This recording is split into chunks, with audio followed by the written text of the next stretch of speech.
நாகப்பட்டினம் மாவட்டம் நாகூர் பகுதியை சேர்ந்த அளவுகாடு தோட்டத்தில் 3 தலைமுறையாக வசித்து வரும் தாழ்த்தப்பட்ட மக்களுக்கு பல முறை தாசில்தார், ஆர்டிஓ, கலெக்டர் புகார் கொடுத்து, பட்டா காண்டி புகார் கொடுத்து எந்த ஒரு நடவடிக்கை எடுக்கவில்லை.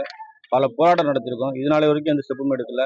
இன்று காத்திருப்பு போராட்டம் என்னோட தலைமையில் காவல் நிலையத்தை பர்மிஷன் கொடுத்தோம். காத்திருப்பு போராட்டத்தை நாங்கள் அசம்பிளி ஆகும்போது கலெக்டர் இன்னைக்கு புதுசாக ஜாயின் பண்ணனால ஒரு இடத்த வந்து மனு கொடுங்க, அவர் செய்யலைன்னா நீங்கள் இடத்துல போராட்டத்தை அறிவிச்சுன்னு சொன்னாங்க.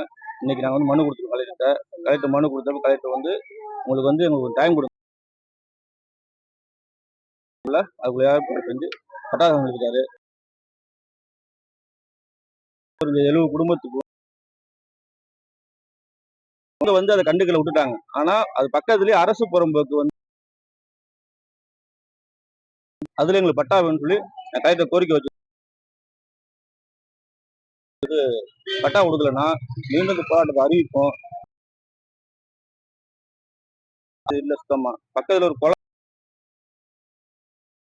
அதுக்குள்ள பாதையும் தனிப்பட்ட ஒரு நபர் வந்து அடைச்சு வச்சிருக்காரு. அதையும் புகார் கொடுத்தா நேற்று